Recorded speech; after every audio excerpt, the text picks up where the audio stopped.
Hi, guys. So just a quick show of hands. Who here has used Jupyter before? OK, fine. So that's everybody. Who here has used a Scala kernel for Jupyter before? OK, so I'm with my people. Cool. So what is Apache Toree? So Apache Toree it's a Jupyter kernel to connect Spark and to create interactive applications. And so the general ecosystem that this thing plays around in is that Spark sort of sits, generally in the data center there, and you're running Jupyter somewhere else typically. And you need some ways so that you can interact with your Jupyter, via Jupyter notebooks with a Spark context. And that is the problem that sort of Toree is trying to solve. It's trying to be this bridge and this gateway between the sort of world of Jupyter and the world of Spark. So Jupyter, it's an open source interactive data science and computing environment that supports a load of different languages. And Toree is just one implementation of the Jupyter kernel protocol, which is an abstraction that's developed so that you can, various users can write their own implementations that adheres to the Jupyter kernel protocol. And in that way, there are kernels that you can write code for an interactive session in C++ or Python or R or Scala or Julia and loads of other ones.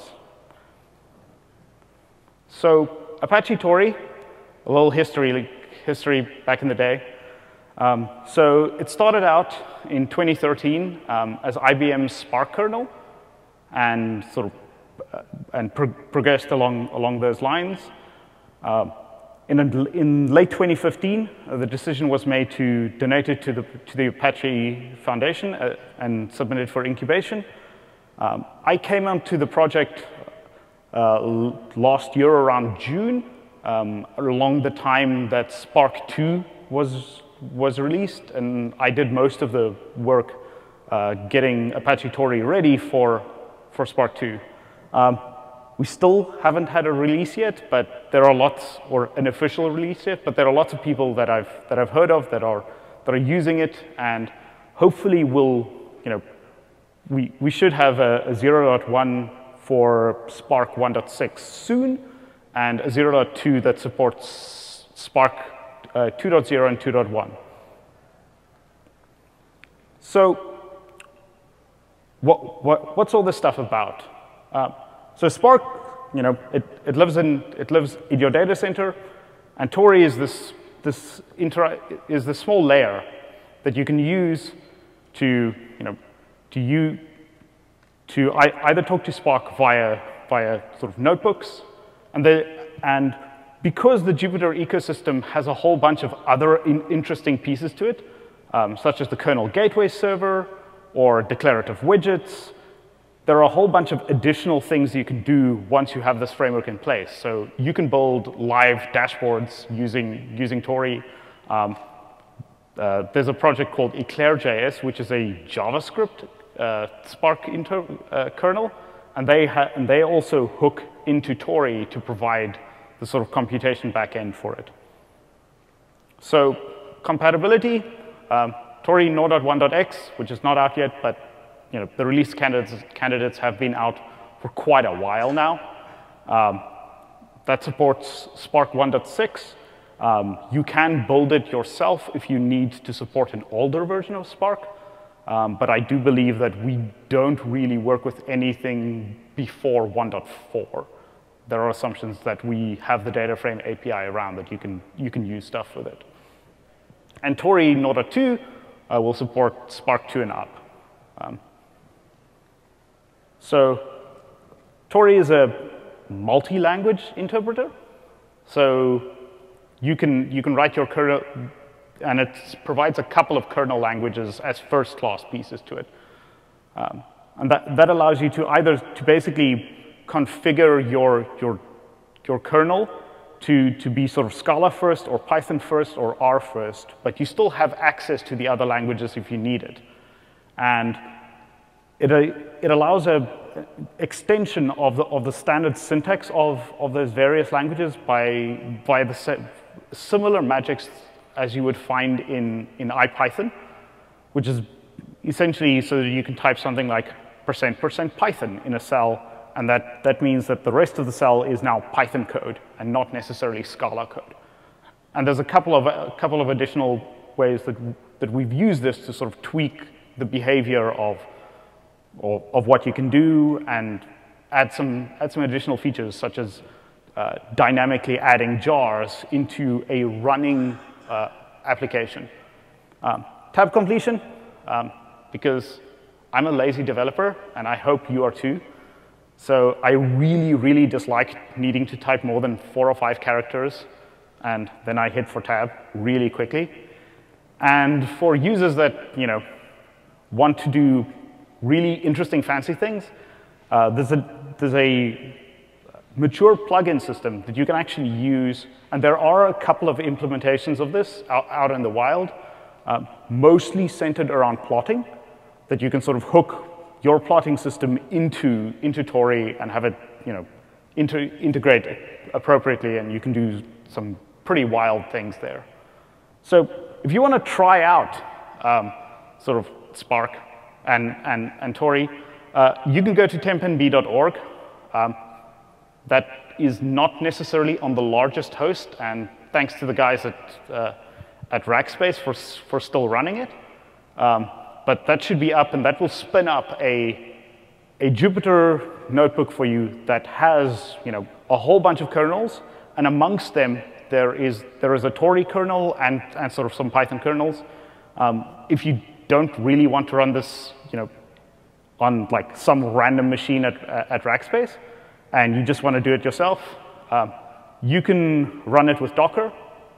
There's a thing called the Jupyter Docker stacks, which is a set of opinionated Docker containers that contain a whole bunch of sort of the Jupyter ecosystem. And just be aware, you probably don't want to pull this down on the conference center Wi-Fi, because it is like a 4 gig container. So that could take a while. But once you have that stood up, you can basically get this sort of just quickly try it out and see if you like it. And if you do, install it on your own and go read up some more. But it gives you a sort of nice, easy way to just try out how to go do this thing and play around with pieces of it. So a little video of it in action, if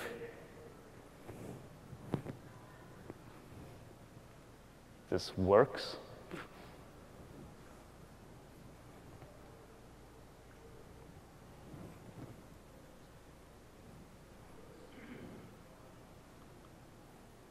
Yeah.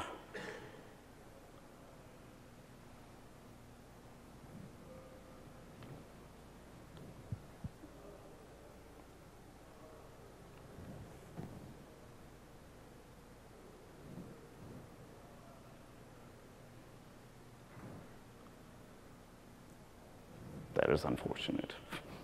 Oh well. I'll switch over later to do a demo then of some features. So if you want some more examples of some pieces to go do with Apache Toree, there's some demos that you can grab from one of the other Toree core committers, and also in the Toree repo itself, there's a bunch of example notebooks that cover a lot of the details. And if you want to do some more fancy things, and these are the examples of the plugin systems that I've mentioned, there's a visualization library called Brunel, which is a Scala visualization library that emits JavaScript and D3, and that is exposed via the plugin system, and you can basically just add it, and then you can import it. As well as declarative widgets, which is a language-agnostic framework for use to build dashboards using Jupyter. There's a couple of alternatives also around in the space. So there's many people who have built a Scala notebook. So, and in no particular order. So there's Spark Magic, which is a small little project out of the Jupyter developer team, which is backed by Livy. So Livy is a REST framework for Spark. So typically you'll run one instance of Livy somewhere on your cluster, and then all of your notebooks will connect to that instance. So it's more of a remote Spark context, so you don't actually own your Spark context in this case. Jupyter Scala is another project that provides a Scala kernel for Jupyter, and has recently, within the past few months, added extensive support for both Spark and Flink, and it seems to be very, very actively developed, and it's definitely a really good candidate for if you want to use this kind of stuff in your own data center. Apache Zeppelin is another interesting project in the space. So in that Zeppelin does not use the Jupyter ecosystem, so it runs its own ecosystem. So if you are not already running Jupyter, this is fine for you. Then Zeppelin integrates really well with a lot of the other Hadoop tools like Hive and Pig, and there are many, and provides you with a similar kind of notebook experience that you would find inside the Jupyter space, except all more geared towards the Apache big data Java stack. Spylon kernel, that's a very new addition that provides a lot of the same kind of functionalities. Spylon kernel is a Scala kernel written in pure Python. Just a disclaimer, I am also the author of Spylon kernel. So I might be biased there. But it attempts to make it easier for developers to hack on these things, because a lot of these other projects are pretty big code bases, and they can be very, very daunting to new committers. And of course, there's the Databricks notebook, where if your data exists inside the cloud, that is probably the easiest solution to get a really high-performing Scala kernel up and going. So, how can you help out this project? We're always looking for contributors. Currently, it's myself and a couple of guys from IBM. We're working on this mostly in our spare time.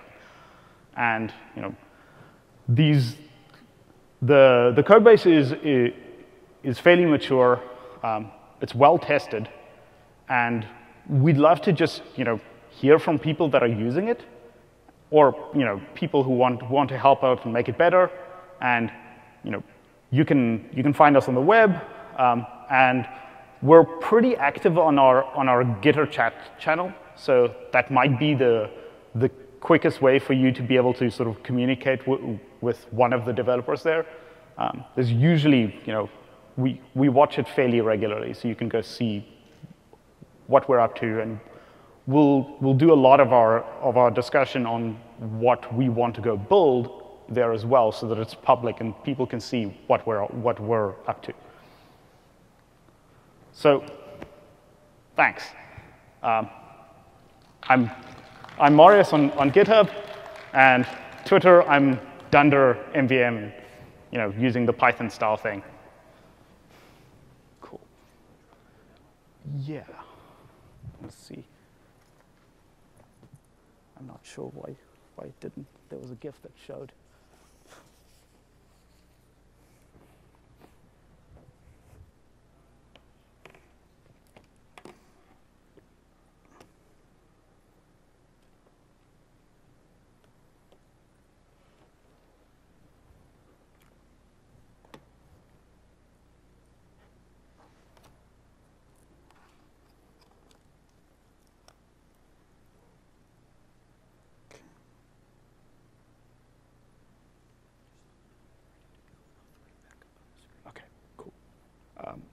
in the meantime, if there are any people who have any questions whilst I get the set up, feel free to ask.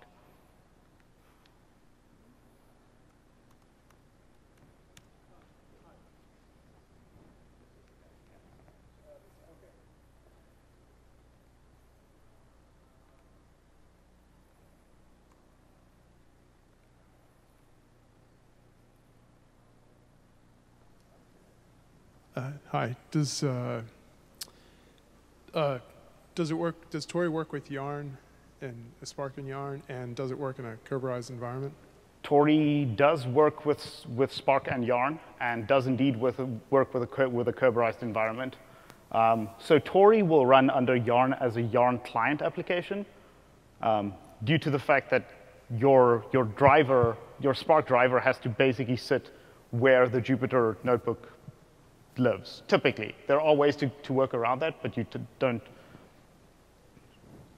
Yeah, I'm good. But you don't typically want to go dig into that too much. But I use it myself in a Kerberized environment on Yarn, and it works just fine. There are some things that you'll have to set up appropriately, like ensuring that your ticket caches are correct and all that. But this is nothing different that you don't have to do for something else. Cool. So I'm going to flip over to an example here so that I can at least show some of the things that I was talking about. So I can basically go and evaluate some code here and see what I just did. So what's actually happened here is inside this web REPL is you type some code and it will submit a JSON message to the Jupyter notebook server itself, which then is handled by the particular kernel, and that message will then result in the execution of the code and instantiating a variable. So you'll get this thing, and I have val y, and well, what type is y? So there's a magic inside Toree that you can sort of turn on if I type it correctly. So I can see y, and y is an int. And there's a bunch of these magics that you can basically just go use, and all of them will have some documentation that will tell you how to go use these things. So for example, add jar, it'll tell you this is how you add a jar to your existing context, and that will sort of add it into your notebook. And sort of tab completion stuff. So I can do some standard tab completion pieces here, and it'll tell me what are all the methods that an int has. And it turns out in Scala, that's a lot. And you can also go and define functions and run them as normal. So the advantage of this is you can deploy this on your own hardware. You can run Toree locally, so you don't need to necessarily have a Spark cluster for this. As long as you can start up a Spark context, you can just run in local mode and it'll work just fine. So it's an easy way to just get sort of an interactive REPL that is at least somewhat nicer to work with than the standard Scala shell.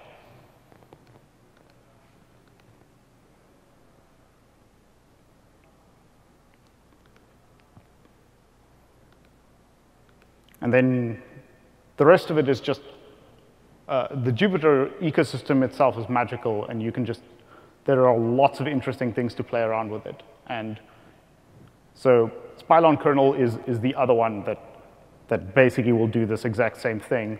The key difference in that one is that Spylon kernel is lazy about starting its Spark interpreter. So you can actually configure its behavior before startup, so that you can change things like the driver memory and things like that. So this allows you more flexibility if you want to go and add some, do things like pass jars into starting this thing up with, say, dash dash add jar, etc. And so now we have pretty much the same thing, but this was now just a slightly different kernel, but everything else still works as you would have expected. So tab completion, or all those standard things that we like a lot. The advantages is that this one also has, whoa, no. I must have that notebook open somewhere else. So you can also just type Python cells into both Toree and Spylon kernel, similar to what you can do with the Databricks notebook. And you can also do sort of some complicated plotting pieces. So, or you can do rich output with these things.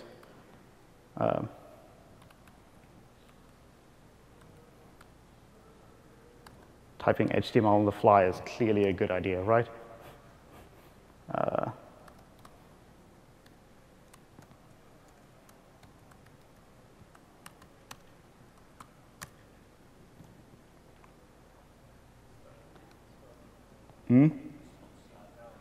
Oh, right.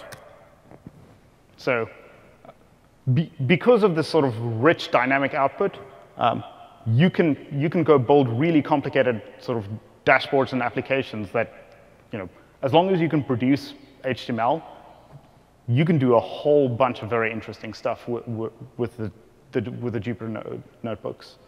And at this moment, I'd like to reopen it for more questions.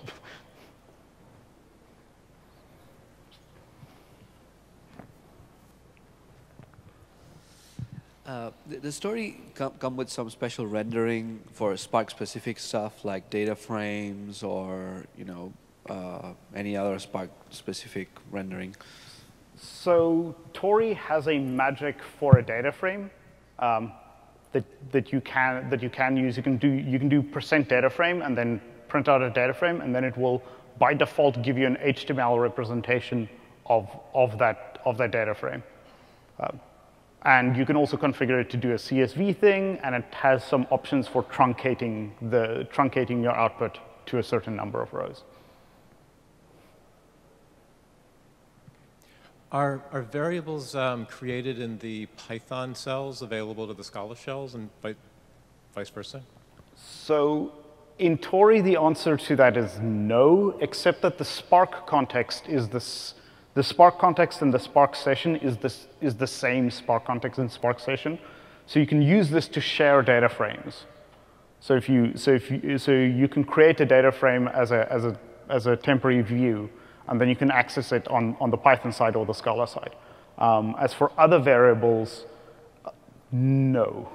Spylon kernel attempts to do some of this with primitive Python types that you can push Python primitives into the Scala space, and you can pull back a reference to any Java object into the Python space. So I've been using Apache Toree for a while, and what I found difficult is to find a good plotting library for Scala. So can I get out data from an RDD, like do a collect or reduce, and then start a Python cell and get this variable, and do a plot with matplotlib, for example? So with Apache, so you can do that. It's a little tricky because you'll have to sort of wrap it in something that knows how to read the PNGs. So for example, Spylon kernel can do this a bit more easily because it has more integration. Can everybody see this? Okay. So basically, this is still a Scala first notebook, but you can still use import matplotlib, and using the ag backend, you can just use matplotlib to go do some plotting for you. So that may help you in your case. I have some question around the licensing of Toree. So it is LGPL license, right, because of Jupyter? So is there any plan to make it Apache v2? So Jupyter is BSD licensed, and Toree itself is Apache 2 licensed. And there was basically so Jupyter itself uses 0MQ, which is GPL licensed.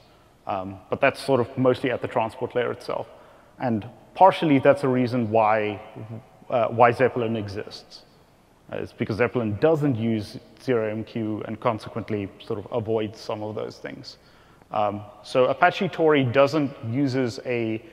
uses I believe it is MIT licensed, sort of re-implementation of 0MQ called GeroMQ with a J. Hi, I just want to make sure I understand what Toree is, I guess maybe even what Spylon is. Right now, I already use Jupyter and Spark together by making an edit in my bash file. So, I mean, is this, I guess, Toree or Spylon, is it supposed to be a simpler way of integrating Spark and Jupyter? I mean, I think you added some magic functions as well, or magic commands as well. But I'm just, I guess, struggling to understand the difference. So in the most standard implementation that you will probably use Jupyter for is you will be using a Python kernel. And if you want to write lots of Python code, you should definitely keep using that. It is far simpler to stick with Python if you're inside the Jupyter ecosystem. However, if you want to write Scala, then you need a different kernel, and that's basically so Jupyter allows you to sort of plug it to swap out the thing that allows you to go execute code with another thing that knows how to execute code in the same manner. And both Toree and Spylon kernel are implementations of this.